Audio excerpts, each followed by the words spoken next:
Hello, Amit. Andrew, how are you? I'm good. How are you? Yeah, very good, mate. Very good.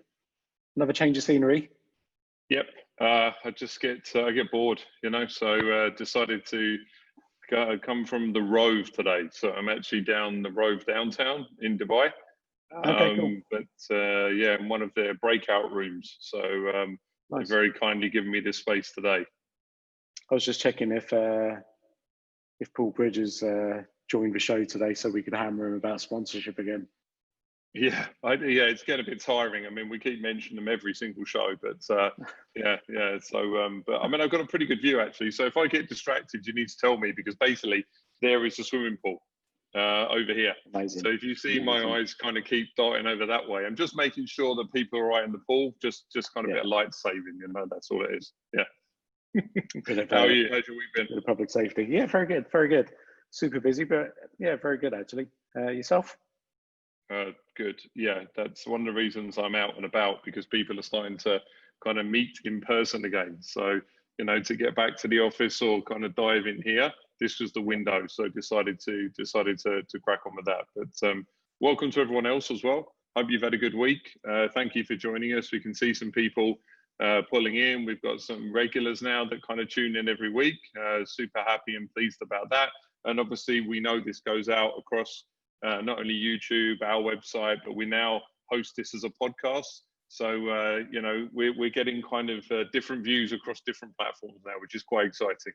We've got some kind of people who are kind of watching us on YouTube from all over the place. It's really interesting, actually. I genuinely still think they're tuning in to see your beard, mate, if I'm honest with you. Yeah. That's it. Well, yeah, I mean, it's I'm standing up today, so it should be better. It's kind of you get all the glory. That's what it is. But I'll just trim it off just here. Fantastic. So what are we talking about today, Amit? Okay, well, so today I think is quite interesting, mate. And I think this is, if I kind of go back to maybe some of our journey over the last maybe 7 or 8 years, or perhaps even slightly longer.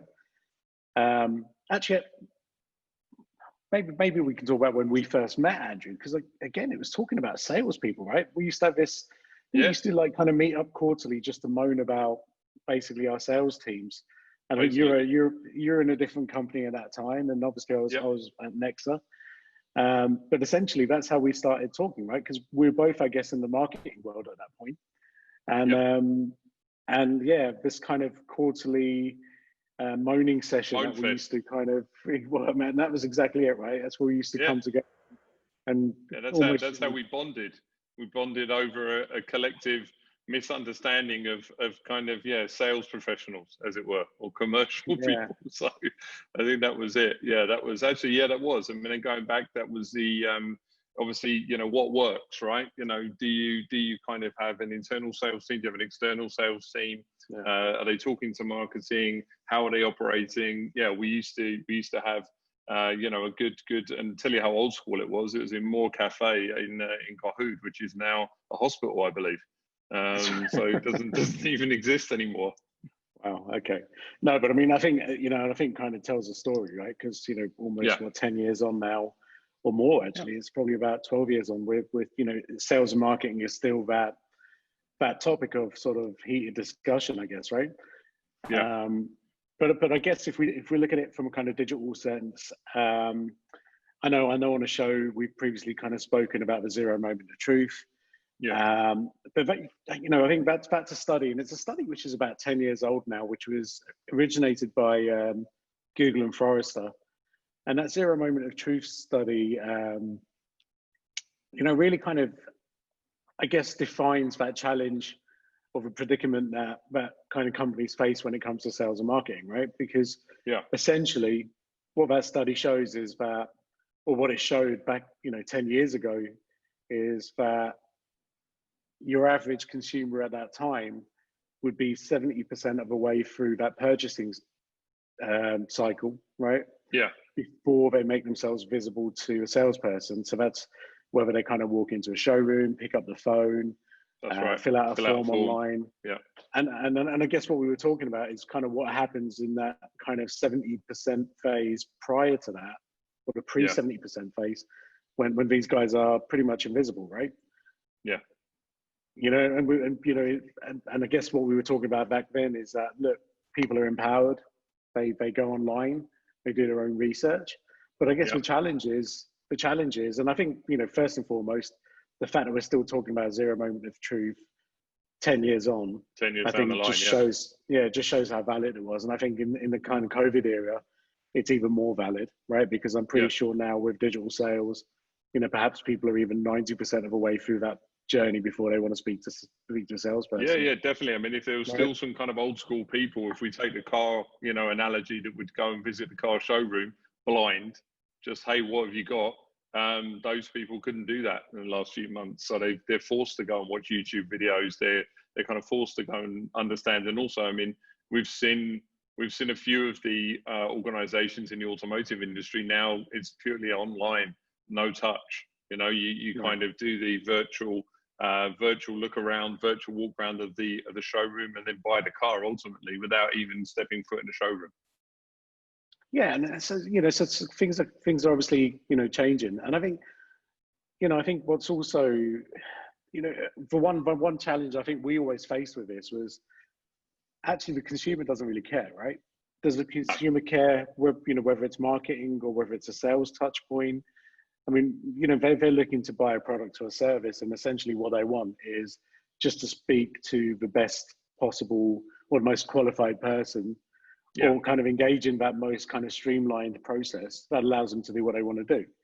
You know, exactly. And I think the challenge that we face is companies have almost that kind of, look, this is sales, this is marketing, whereas consumer just doesn't care. And I think this is that kind of era that we're in right now, where you know, companies need to kind of address this, right? Yeah, totally. You're 100% right. From a usage perspective, I'm not fussed who I'm talking to, as long as they're qualified, as you say, to answer or help me, you know, in my inquiry. Whereas still, you know, we kind of in a business world, it's basically, no, this is marketing's role and sales role. Look, even, you know, when we think lead gen, so we talk about lead generation, and we frame some of this around lead generation, but well, who's responsible for that? Is it marketing or is it sales? I mean, traditionally it'll be, okay, well, marketing look after lead generation, and then we hand it to sales to close it. But again, that dynamic is shifting as well, right? It's not about, it's not black and white anymore. Has to be kind of blended. Absolutely. And I think on that note, mate, I think we should let James in, right? He's kind of hanging in there patiently. That's it. Yeah. What would have been more comical is if we didn't introduce him and we just spoke for the next 50 minutes. I've been listening to you two chats about nonsense for the last 10 minutes, kind of gagging to come into this conversation and bring a little bit of normality into it. Wonderful. Remember, we do have the power to remove you, my friend. True. I can only imagine what you were talking about 10 years ago, though. And yeah. Only imagine. I think it was very similar to probably something that we'd have a conversation around today. Me talking about, I need to lose a bit of weight. You know, got to look after myself, got to take care. You know, all these kind of things. I think the conversation probably hasn't changed. It's just that for whatever reason now we're usually in the pub, not more cafe. Speak for yourself, Andrew. Speak for yourself. Yes, of course. Yeah, James. I mean, look, we obviously we were going to introduce you, but I think we'll leave the introduction to you, my friend. So if you'd like to, you know, kind of tell us who you are, that'd be great. Kind of bit of a journey as far as coming to the point today, and then that would be a nice lift off for us, I think, mate. Yeah. Okay. So I've been in Dubai now for about 17 years. My entire career has been in the sales kind of parts of the business. Spent 10 years at Dell, of which 3 were over here. Then I spent about 11 years at The Entertainer, helping them with their development of the business, the international expansion, the white labeling products, again in the sales business development role. And then 3 years ago, started Pipeline, so Pipeline Business Growth Services, where we found a little bit of or we thought we'd found a niche, and I think we have found a niche in terms of a lot of businesses were outsourcing HR, IT, finance, etc. And from my point of view, where I call it the unsexy part of the kind of sales piece, whereas you guys are very lucky to do the sexy part. In terms first time that word's ever been used with me and Amit, but well done. Yeah, it's fair. You did ask me to say that, but in terms of so I found a niche in terms of where SMEs, small businesses, large businesses, enterprise businesses, they sometimes struggle to find the right person. They've either got limited resources or they've got specific people doing specific jobs, and people sometimes forget about the lead generation piece. When I first went into pipeline, it was never looking to do what you guys do. So from the digital piece, because obviously I look reasonably young, but I am an absolute idiot when it comes to the technical piece of things generally. So I was very keen and set upon the way that I've always done it, from the early Dell days, from the internal sales through to the latter part of the other stuff I mentioned, where it was face-to-face or voice-to-voice, where we would take almost the last yard when it came to lead generation. So I know we're going to talk about it more as we kind of progress this chat today. But it's about, okay, how do you find the right person to talk to? How do you find there's a need, there's a requirement, there's a budget, there's a timeline, et cetera, because that's the time and effort that, to be honest, people really can't be bothered with. A lot of the time people just expect sales to fall in. And I think the question that we've had over the last probably 12 months, Amit and Andrew, in terms of how we can link kind of doing stuff, because you've got the marketing, and this is the marketing sales. What comes first? Kind of who's the tail, who's the dog kind of thing. And we quickly found that there is a massive requirement from a point of view of speaking to people.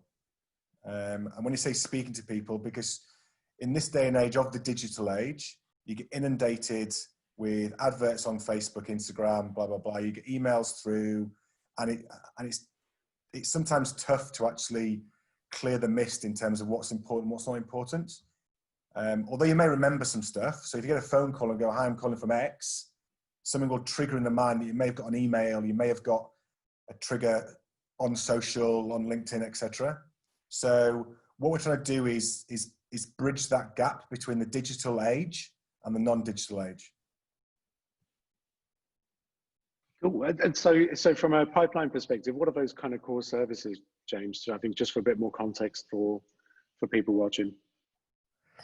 So the core service is really the ends lead generation piece, where we would do data build, we'd do email marketing, we would do kind of set up specific campaigns with specific scripts. One of the pieces that I actually enjoy the most about this role is when we sit down with a customer for an onboarding session and ask them some very simple questions. And it generally starts with why. Like, why are you doing this? Why is this the market you're going after? Why are you looking at that price? And a lot of the times people don't know the answers to that because they've been in the business for so long, or they're a startup or what have you. Focused on is looking at their own product. And that's why a lot of people fail, is because they're looking at their own products and not looking at their competitors, not looking at the market, not looking at the price points. And out of that 2, 3, 4 hour workshop, often comes a different strategy from when the customer came into the room, because they actually have a light bulb moment. And I think that's part of the value add that we bring to it. It's not just giving you leads, but actually it's going, well, why don't we maybe do some A/B testing? Let's do some lead generation on the market you think you can go after. And why don't we do some B testing on the market we think you can go after? And let's see the difference. Let's look at price points. Maybe you're too cheap. Let's look at your competition. Who are they going after? So we ask some reasonably simple questions, but some of them can be quite difficult to answer because people just haven't been asking themselves those questions. Because I always go back to the time when I was running a sales team in the Netherlands for Dell. In the UK, you can say, do this, and people will do it, and they'll grumble and stab you behind the back, and they'll do it, but they won't do it with a way that they actually want to be doing it, and they'll be talking behind your back. Whereas Netherlands, when you say, please do that, they go, why? And that really, for me, just made me realize that any decision I'm making or any question I'm asking a team or a colleague or someone to do, I have to ask myself the question before that. And and answer, okay, why do I want them to do it? And there's 3 or 4 reasons why, so you can back it up, rather than just throwing out questions that a lot of people often do. Okay, all right, great. No, I think that really helps. So I think one of the services that you guys do in terms of lead generation is more kind of traditional, right? In terms of, you mentioned that you don't want to go down the digital route, but you guys kind of do some of the old school kind of picking up the telephone work as well, I should have. Well, that's what we do, to be honest. I've waffled around my time in Amsterdam and what have you, but never mind. But yeah, we literally have that's where you went off on a tangent. Exactly. I was just thinking of the Hallison days of Amsterdam, the canals. But in terms of, we are literally the end of the sales process that, to be honest, everybody hates to do, but everyone knows they need to do it.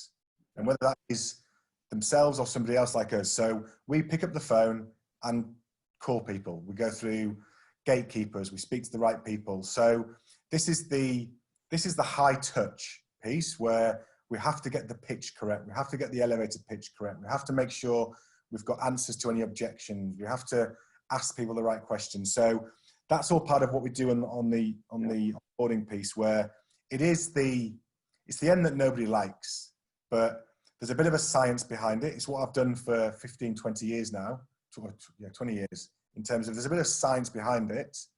And it's simple things of how do you ask for somebody. You don't ask for someone's full name, you just ask for the first name. Pretend you know them if you're going through a gatekeeper. So all that sort of stuff, all the little tricks that, to be honest, we do day in, day out. And it's and again, when I say we do lead generation, I often use the analogy of we'll take the horse to about 10 foot to the water. Because we're never going to make the horse drink at this stage, but we'll take it to a level where when we have arranged the meeting or the callback, when they receive that from the client of ours, the customer or the potential customer will know the product, know why they're calling, they're interested in the product, the timing's correct, and timing can depend on different products. So insurance might be 6, 9, 12 months out, ERP may be longer out, or if you're selling a widget, it might be a month out. So we make sure that we do all that kind of beforehand, so we know when we're booking the lead, it's a lead that's relevant to the client. Yeah. I think just to go back to an earlier point you made, I think when we first met must have been close to a couple of years ago now. And actually I was just really kind of intrigued as to what your business was, because, you know, we're used to a new digital agency setting up shop here every week, right? But I think it was one of my colleagues, and he said, look, I'm speaking to a company at the moment, and actually what they've set up is a sales business. And part of that business is based around sort of telesales and telemarketing. And I was like, okay, well, this is actually really interesting, especially because of that lead generation overlap. Because obviously, you know, what we've been doing for many years is digital lead generation, right? Pretty much what you're talking about in terms of, you know, social campaigns and all of that kind of, you know, I'd say quite busy, you know, set of activities at the moment, which, you know, everyone seems to be doing. And I guess when I came across what your business did, I found it really interesting that in this day and age, somebody still felt that there was value in that kind of telesales personal touch. Because again, if I go back to some of mine and Andrew's conversations, you know, I think a lot of our frustration would come from generating leads for clients, and essentially the client's not really knowing what to do with them, right? So we'd qualify them using digital technology, but actually, you know, when all they had to do was really then pick up the phone and start communicating, that's where we saw that was where there was a bit of a struggle. And so you're absolutely right. People don't really like doing it, but essentially, I think part of the reason why digital marketing has taken off the way it has is because it kind of plays to that role, right? Nobody likes doing it, so here's a solution. Yeah, you know, that means that you don't have to do it. Whereas, like what you said, this is important. You need to do this, and the only way genuinely you're going to build a relationship with someone is by engaging and speaking with them, right? Yeah, correct. And I think, and that's really where, and I say my strong point is on the offline piece, and you'll have seen it as well in terms of everyone wants to talk digital. Everyone is digital. You've been in the market for a long time. You've seen people come and go, and I know we're going to get onto it later, but in terms of the proposition between online and offline is very different, but the proposition between online and offline together is pretty unique. And kind of my strength lies in that, or our strength, Pipeline strength, lies in the offline piece, because people still like to be spoken to. Yeah, I think as well. I think you hit the nail on the head though with the kind of workshop you're doing. There isn't only that kind of the part of the job that people don't like. Frankly, people are just not. No, they don't know the basics, right? Yeah. So even from a kind of close perspective or from a qualification perspective, you've got a whole host of sales teams that are effectively burning through time and money and resource, are chasing their tail, right? You know, and I think that sales enablement piece and kind of understanding process, understanding, you know, the pipeline or the forecast. I mean, some of these things still to this day in this part of the world, they're non-existent, right? I think you've kind of stumbled across this when you go in and have these workshops, right? Yeah, totally. And a good example is kind of what you're doing in terms of creating leads. There's a number of businesses we've worked with historically where we've run an amazing digital campaign and we've got 1,000 leads. And you're like, okay, what are you doing with them? They're going, well, we haven't got time to call them.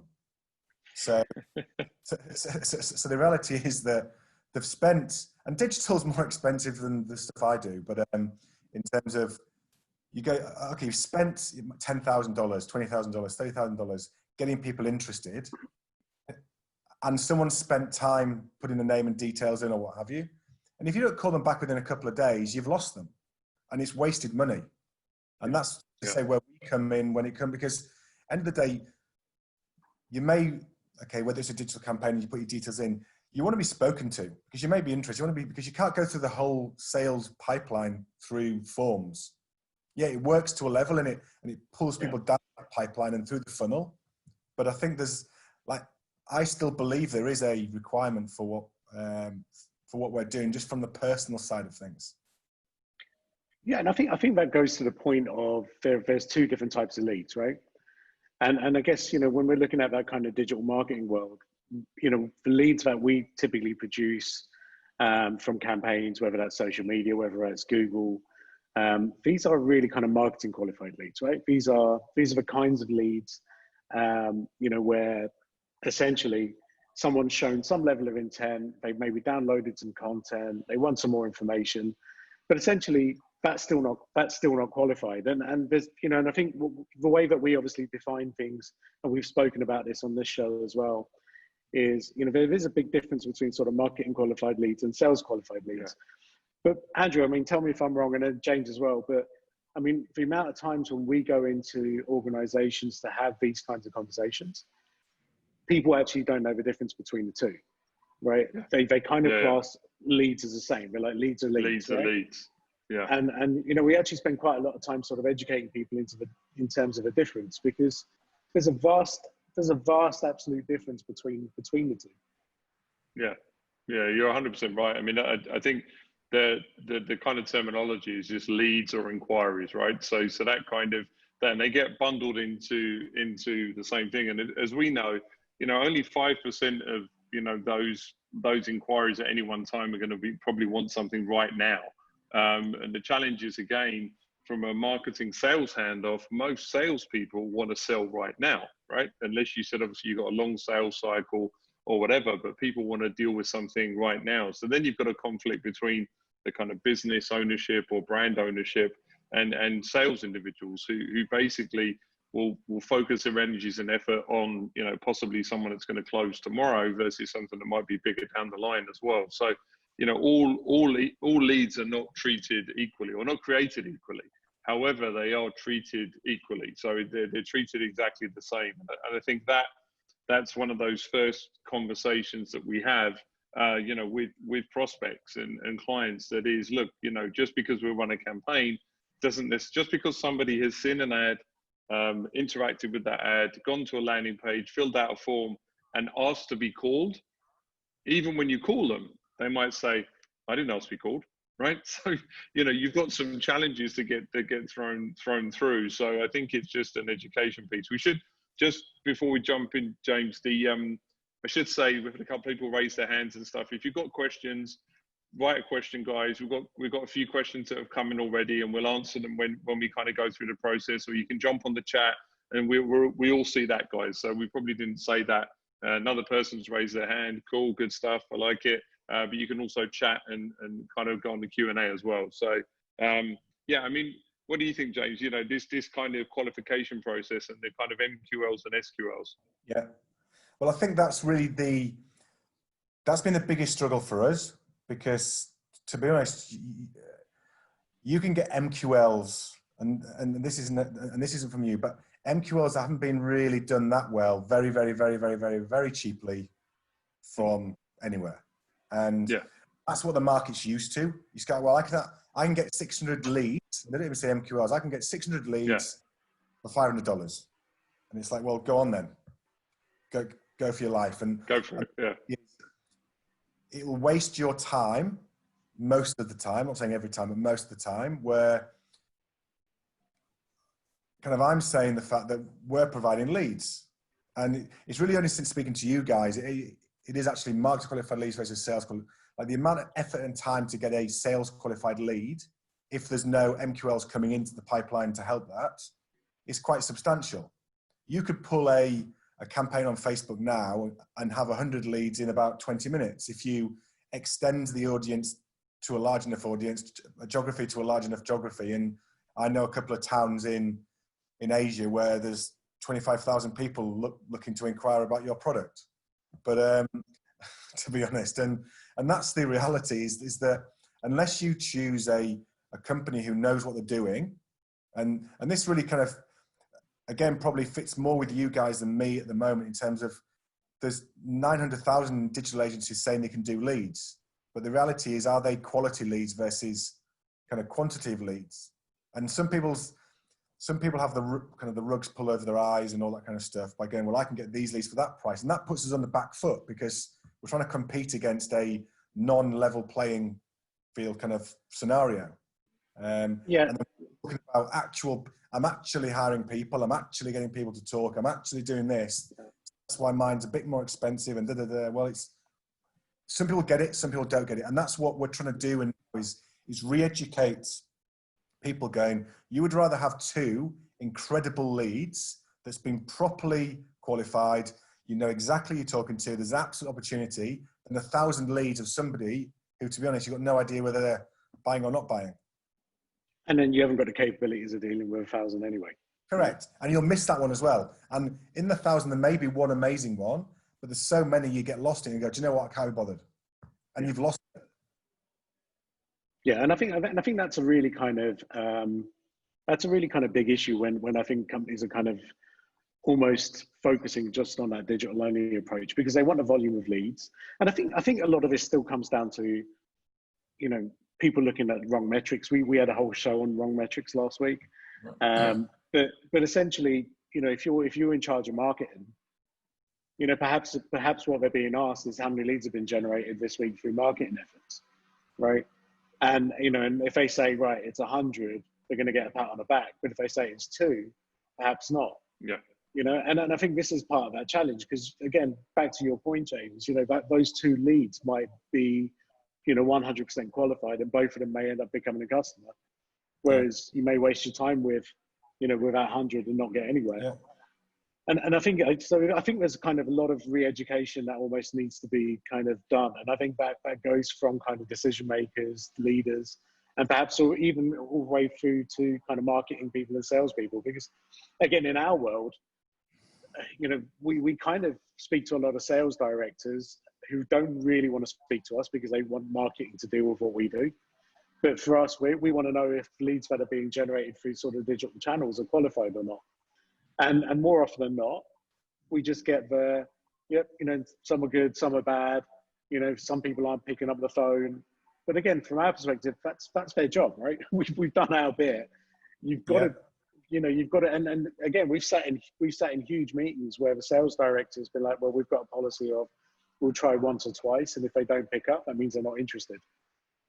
And honestly, we just sat there, you know, kind of almost dumbstruck because it just, you know, like how does that even work, right? But But yeah, I think it's fascinating in terms of that.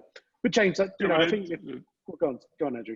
No, I was just going to say, I think there's a reluctance sometimes, right? So I think the thing is, there's almost, you know, you can get a bit greedy in the sense that if you can just sit here and kind of take these leads and take these leads, it's quite easy just to dismiss, you know, the quality of them, right?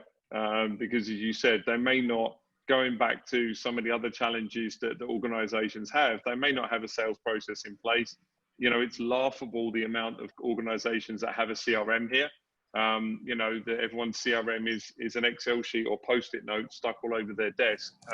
So some of it's almost like where from a marketing piece, technology has come involved and people have been involved, but from a sales perspective, there is some still incredible basic sales skills that are just not being leveraged because they're not given the tools. And the way these tools are presented to them is, we're going to track this, we're going to track that, we're going to, you know, make sure you're making your calls. And like, well, hold on a minute, I don't want to. When it's not about that, it's about kind of simplifying their life, and ultimately, as you said, quality versus quantity, right? And Andrew, I think that's critical from a sales perspective. You need ownership, and I think that and again, I'm a salesperson, so I hate administration. I hate all that stuff. But the reality is that as long as there's ownership along a sales pipeline, because you can't just let a salesperson run off and say, and meet them again in a month's time and say, what have you closed? There has to be, if you know they're watching you and you're watching them, and there is an ownership in a CRM, then you can track what, and this isn't a big brother, although it can be big brother, but it's just bringing the best practice into a sale, because sales is a science. Yeah. You have to look at, okay, you talk to someone first, you got a 10% chance, then you kind of send a proposal, then you talk about it, then all the way through. And there's different ways to deal with every single different level. But you need to understand what level an opportunity is at. Is it an MQL? And then, okay, if it's an MQL, how far down that line is it? Then is it an SQL? If it's an SQL, where is it at on the sales qualified lead? Is it right at the beginning? Is it right at the end? And these are all the processes that, to be honest, an Excel spreadsheet, unless you're a genius, can't do that. You do need some kind of technology that, and again, we're not going to build something, but you use a CRM that is in the markets, which is obviously HubSpot that we're using as well. But and it makes your life easier, because then you can see for me, you've got the bird's eye view of your business in a snapshot, so you know what's going on. If someone asks you, and which is critical. I think using technology in a CRM as well, you know, removes that emotion piece, because there is that kind of clash between the marketing and sales where it's like, you know, these leads you're providing me are rubbish, right? Well, no, they're not rubbish. You're just not handling them properly. And I think this, obviously, having a centralized system like a CRM or some other kind of technology in place just allows people to see actually what's happened. So, you know, this individual, even prior to calling them, even if you tried to call them 3 times, instead of kind of, you know, forgetting them, well, no, this guy's, you know, his lead score is phenomenal, right? You know, he's been to the website 5 times, he's opened my proposal 3 times, you know, unless he's really teasing me, right? Or she's teasing me, as it were. You know, it's really basically, you know, what's going on here, right? So I think the thing is that's also helps to understand and improve process, right? Yeah, agree. We've got a question there. I mean, I don't know if you want to jump on a question that just popped in, or go on to it after. Sure. Well, yeah, I was just going to. Let's tee that up. I think. Well, actually, it's a question I think for you, James, and it comes from Lana, and it's what kind of clients do you work with? So actually, that's an important question. So is this kind of like an SME offering, or is this kind of more enterprise focused? I mean, where is that kind of, you know, who needs this service more than anyone, I guess? So I've kind of, Pipeline was started initially as an SME, because we're thinking big companies have got the big sales forces and all this kind of great stuff. And it was very much an SME focused product. Over the last 2 years, it's become very clear that it's not only an SME product, it goes across the whole kind of scale and size. We work with multinational FTSE 100 companies, NASDAQ listed companies, who need leads, all the way down to small businesses. Yeah. And we're also industry agnostic to a level. There's certain products we wouldn't sell and couldn't sell, etc. But in terms of, again, I use the analogy of when I used to work for Dell. I could talk about a grey box, but I didn't have a clue about what was going inside it, but I could get in front of the right person to talk about it. And then if that's kind of ask the technical questions, I'd bring in one of my technical people. So we're kind of that frontline sales where we'd get the initial interest, and you can be selling widgets, pipes, ERP software, kind of properties, etc. As long as we have the right information to get the hook, it's important to have the hook, the USP. What makes you different to because too many businesses don't have a differentiator, don't have a USP where, unfortunately, you'll be kind of running uphill in treacle if you can't differentiate yourself in the marketplace, because it's a so what about your product, because you're not doing anything different. So as long as we have a so what differentiator, a USP, then to be honest, we can open up just about any type of product. Okay, and that's because there's a follow-up question to that as well, which is, so there's an assumption that, you know, this form of kind of lead generation is only needed for services and products that don't sell well online. Do you reckon that's the case, or is this really applicable to most businesses then? We're focused on B2B, to be honest. Okay. So I think the B2C piece is something that we've spoken about, and we're entering it in a small way for a specific niche product that we're doing at the moment, but it is B2B. So, like, would we sell trainers? Probably not. To be honest, I think there's a very clear line between the B2B and B2C, and then within B2C, 50, 60, 70, 80% maybe is probably not applicable for us. Mm-hmm. There will be opportunities to do like a B2C play, but our focus is B2B, so business to business, where you do need that face time, that voice time, etc. And we're selling cloud services, so we're selling cloud services into Canada at the moment over the phone from Dubai. So that shows kind of how kind of versatile the offering can be. So we're calling from Dubai, calling a different time zone into Canada around Google Cloud Services. So I'm doing it really well. I'm being successful with it. Yeah, and I think you said there as well, I mean, from that initial thought process that those enterprise layer clients, you know, have got a Salesforce, or they've got this, or they've got a lead machine, or they've got anything. I mean, it's just not the case, right? Or a lot of the time they don't have the capability or the desire to kind of, you know, activate a whole team with all of the other things that are associated with that from a human resources perspective, a cost perspective, right? I was really surprised at the amount of large businesses that we've spoken to over the last 12, 18 months who use large call centers. In terms of, like very surprised in terms of the outsourcing of the stuff they don't want to be doing. They're not the non-sexy stuff, as we call it. And that really kind of pricked my ears up in terms of the interest. Going, actually, well, I know what I'm doing. I'm not a call center of 500 people, but I'm a call center who does it. I can't call it a call center. I don't know what I'm called, but in terms of, we do lead generation well, and we know what we're doing. We can be multilingual, etc. And it is surprising because of the fact that and again, this is me being on the business and probably being in the business too early by going, we are only an SME focused business because that's where I think they want our services. Whereas actually, when you asked a few questions and a couple of people talk to you about it, you go, really? Like, enterprise will actually want this product? And the business has evolved now where probably 80% of my business is from the enterprise side of the scale versus the SME, because we're not cheap, we're not expensive, but we're not cheap. So you can get cheaper lead generated services from elsewhere, but from my point of view, it's the quality versus the kind of quantity. Yeah, I mean, over the last sort of 6 months or so, we've obviously seen sort of dramatic change in terms of how people sell now. You know, obviously the pandemic's been a major sort of, you know, factor within that. But how does Pipeline really support businesses like, you know, those who, you know, perhaps sold in a completely different way previously? And I guess if we're looking at enterprise, I guess there used to be maybe an over-reliance on things like trade shows and exhibitions and things like that.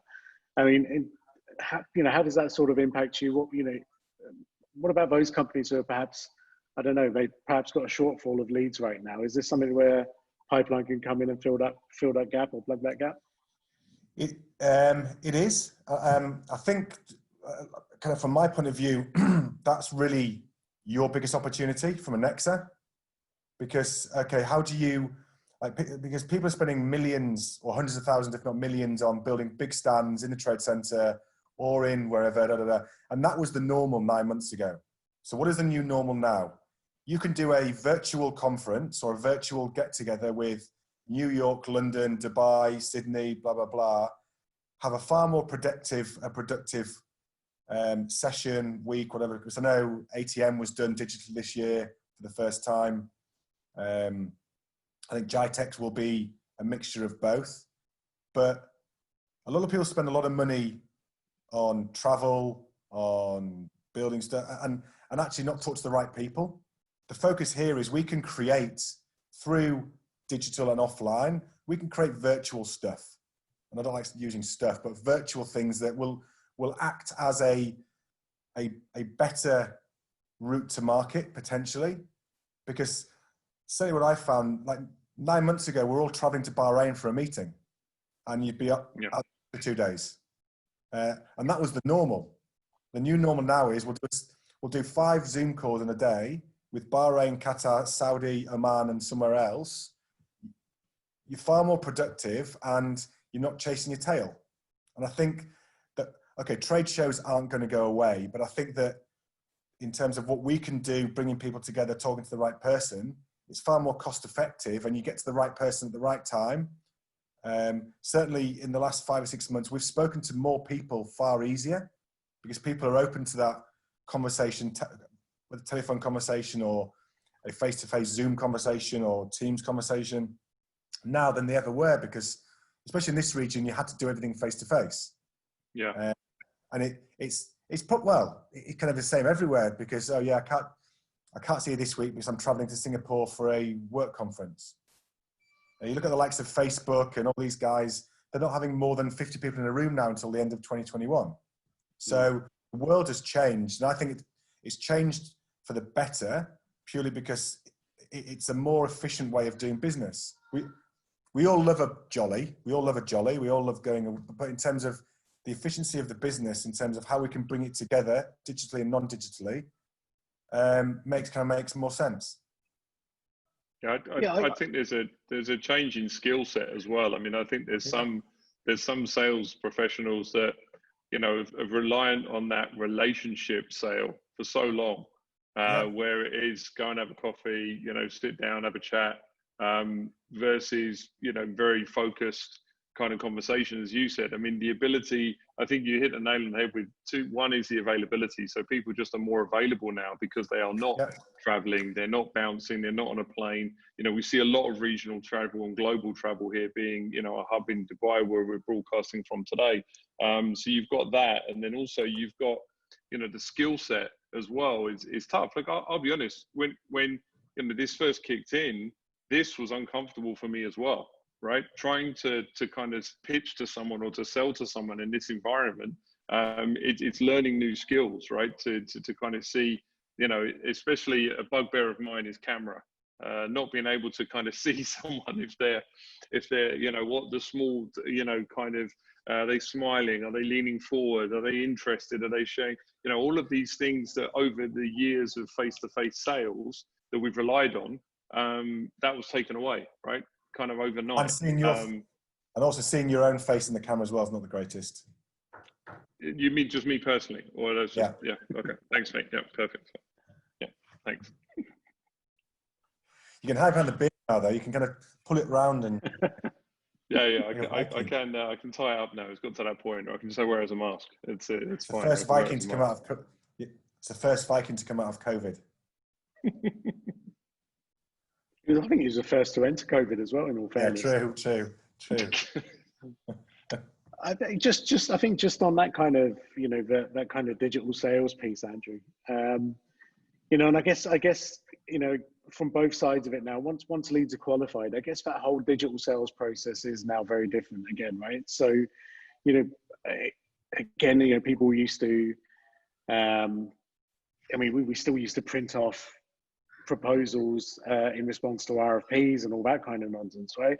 And you know, all of that seems to have stopped. But you know, in terms of actual changing how people you know, create proposals now, Andrew, you know, the sales content that's kind of required as part of that kind of marketing piece, and then how that sort of crosses over into kind of James's world. And then what are your kind of thoughts with that?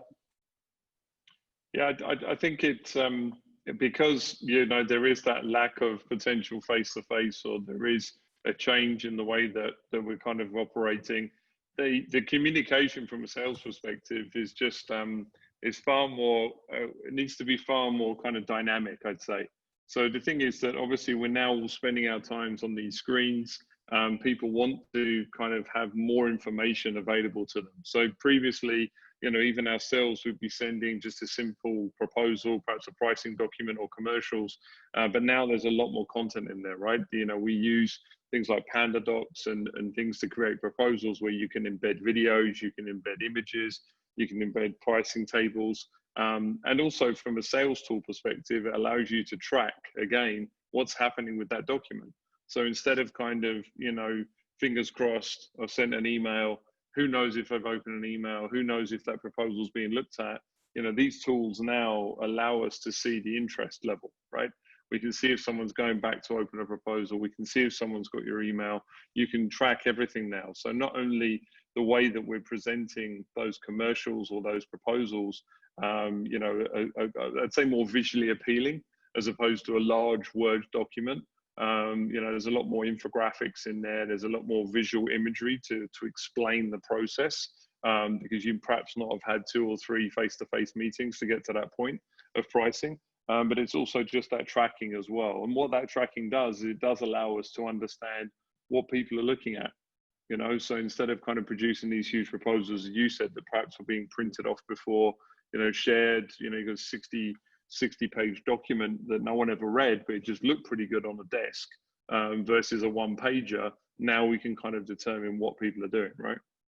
Right.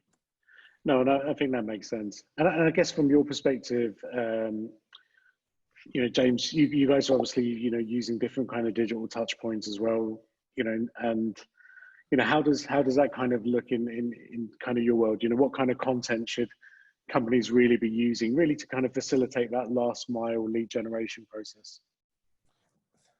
Kind of from my point of view, it is okay, what technology should they be using in terms of, like you've kind of answered the question there, Andrew, in terms of the proposals. If I get a 60-page proposal, I read the first page and then good luck for the rest of it in terms of, yeah. But I've seen some stuff from you guys in terms of you've created a 60-page proposal digitally, but actually what you've done is you've created in a way that people can go to the interesting points to them, which is the first page and the pricing page and then stuff in between. And you can see when people are interested. Our stuff is less technically driven, other than the fact we kind of use the drip campaigns. So rich text rather than HTML. We can see when people have opened, clicked, landing pages, just the simple stuff without causing annoyance.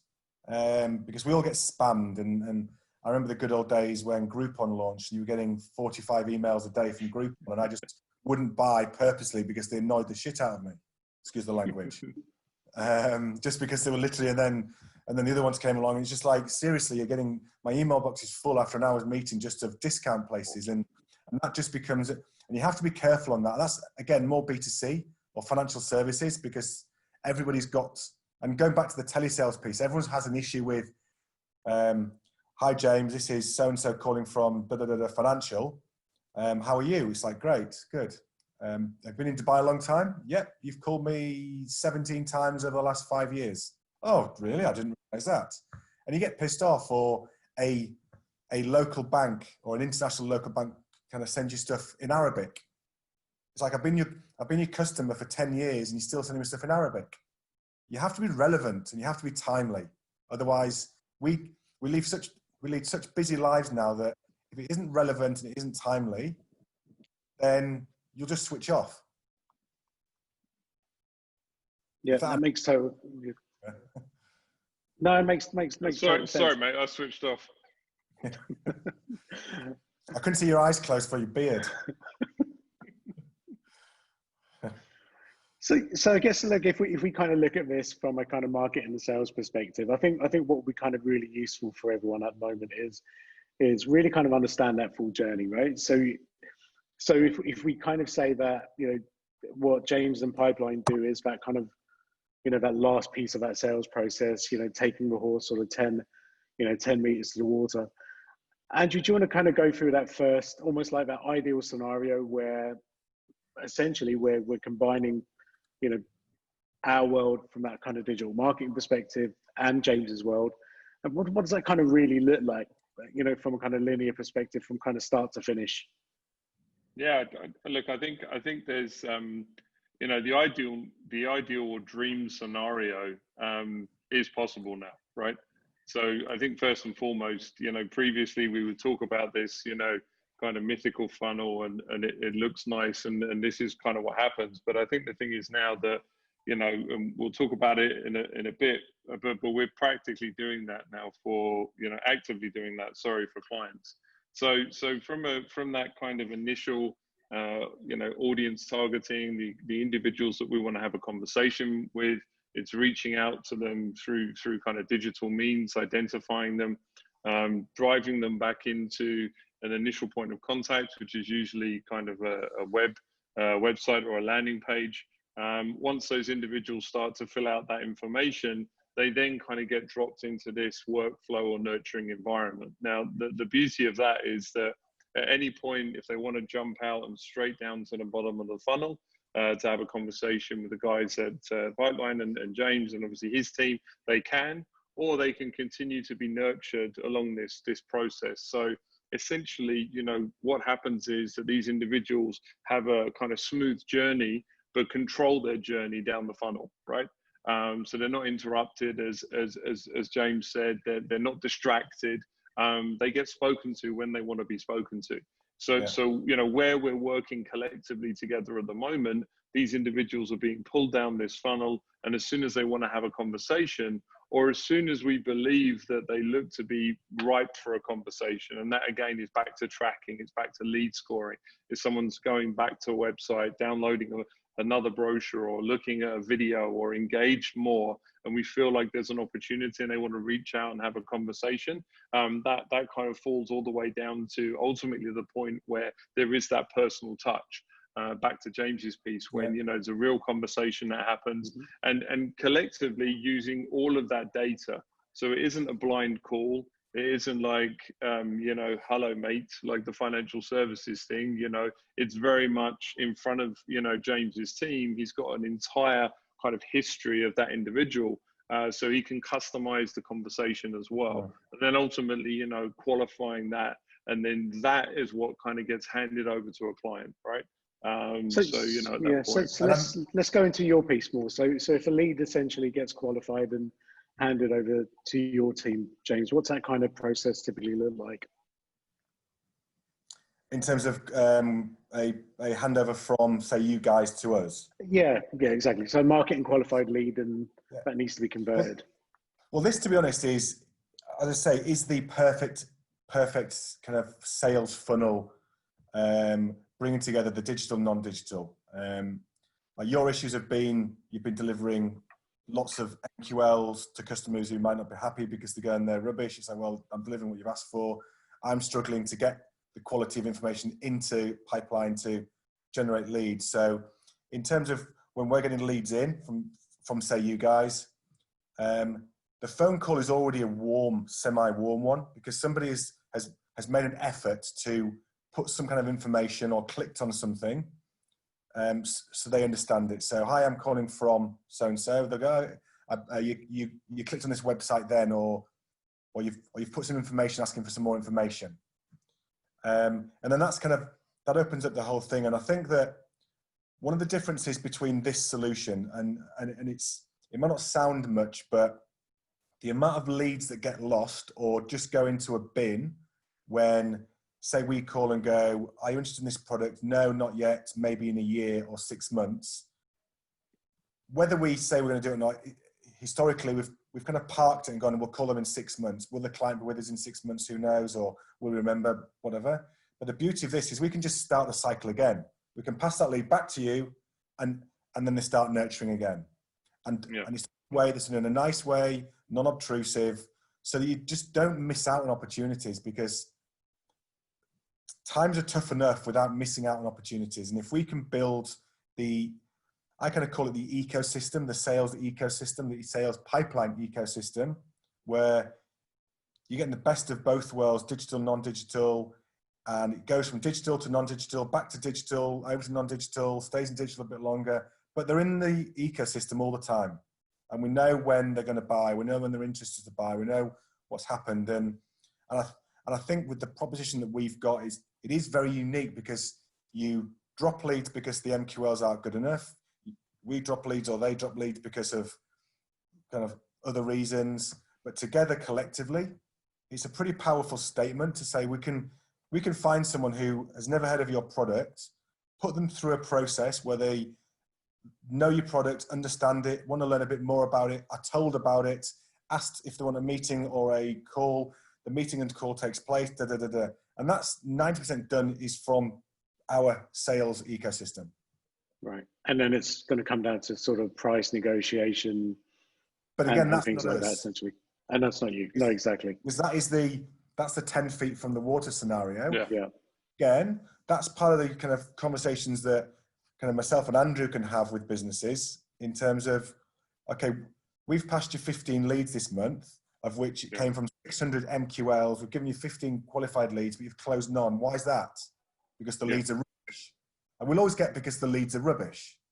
But we can actually go into these businesses and sit down and go, okay, you tell me why the leads are rubbish. Well, I called him once and he didn't answer. Okay, people are busy. Let's think about an alternative. Maybe if you've got an address, drop an email. When can you? So that goes back to the sales environment. Everyone thinks if they can get a lead, it's easy to sell. You've still got a job to do, but you have to have processes in place. You have to have systems in place. You have to have management and structure and all that kind of good stuff in place. Because if we hand you a lead, it's not just you're going to call someone a closed business. Yeah, it's going to be there's still work to be done. But again, we can help with that as well further down the line.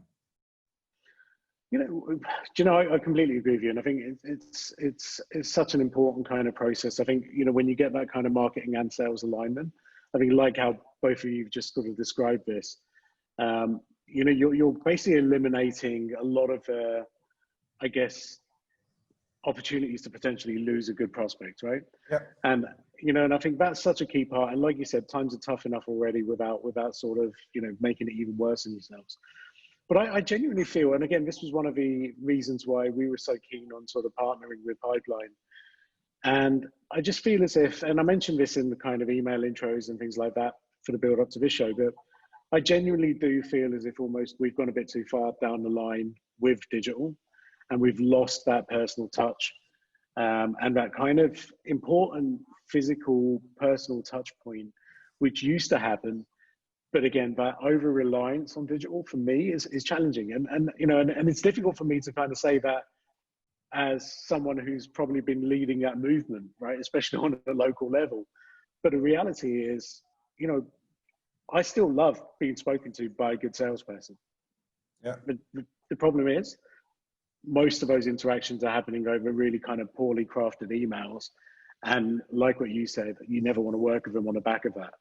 And I think this is the real opportunity, and it's almost like companies almost have to kind of revisit that strategy, bring some of that old with the new, because actually there was nothing wrong with the old way of doing things. It was just the new way is just, like you said, sexier, right?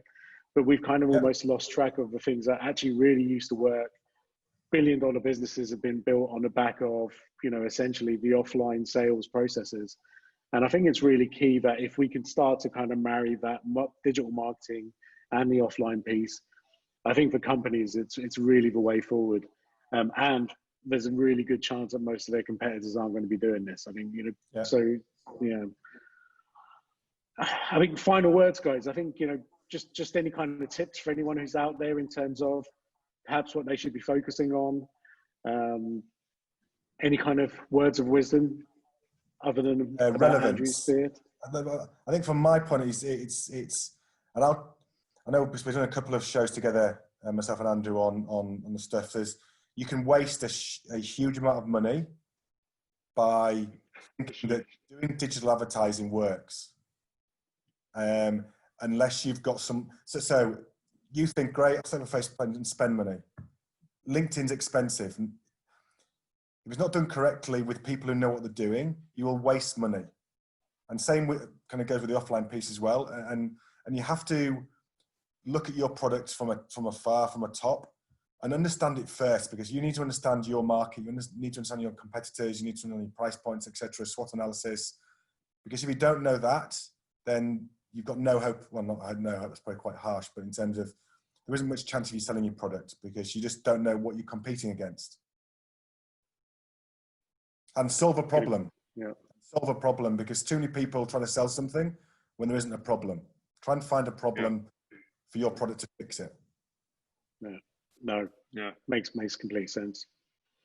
Andrew, any final words? I think from a focus perspective, it's not a good idea to have a swimming pool in your eye line when you're doing a digital growth show.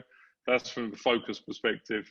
But from a business perspective, I think the biggest thing is really it's kind of organizing your own house and making sure your own house is in order, because we see it a lot. To use a kind of restaurant analogy, it's like, hey, listen, come my new restaurant, come round, generate all this business, and you open the doors and there's no food in there, or people don't know how to serve you, or you're kind of promoting a 5-star service but a 1-star meal. So I think that's something that sometimes gets overlooked. There's an excitement associated to the kind of lead gen or the kind of business process, without kind of understanding what happens when these things do start coming through the door. And I think, James put it there quite beautifully as far as that ecosystem. So, we talk about this a lot, where it's like a lot of companies will do a firework approach. They'll light this big firework. Oh, it's really nice.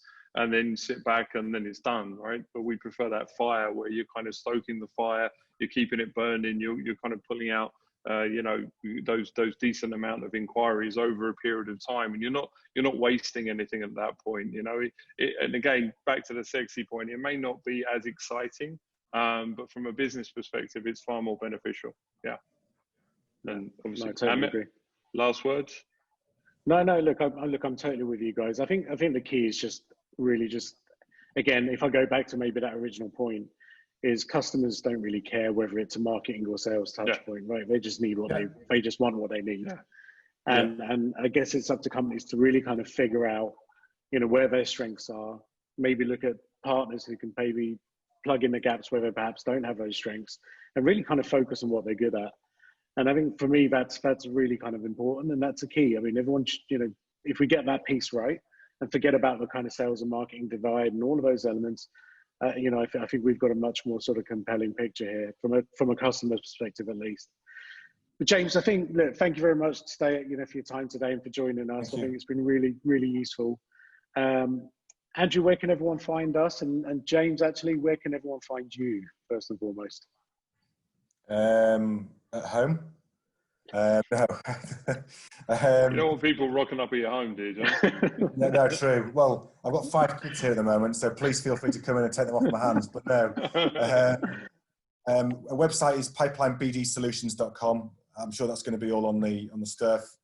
My emails and phone numbers, I think, can be distributed. But in terms of, from my point of view, it's exciting to be working with Nexa on this, and looking forward to speaking to a few of you who are on the call now to see what we can kind of help you with. Yeah, absolutely. And thanks to you guys, those who send comments through. We've got a couple of questions that we'll take offline as well, and we'll get back to you guys as well. But again, thanks for joining us. Andrew, where can people find us, previous shows and future shows? Yeah, so you can, on YouTube, we've got the Digital Growth Show now on podcasts, so it goes out as well. You can find us on Spotify, on Apple, on Google, Anchor. You can just search for the Digital Growth Show. And obviously you can connect with us on LinkedIn. So you're kind of happy to jump on. We usually get a whole host of kind of connections after these shows. So, and by all means, I mean, obviously tune in next week again for another live show, or if you want to, obviously, you know, it's all recorded anyway. So yeah, thank you, James, for today. That was great. Good session. Yeah, thank you, Andrew. Good to see you. Yeah, thanks, guys, and thanks for tuning in, guys. All right, Cheers. guys. Take care. Bye-bye. See you later. Bye.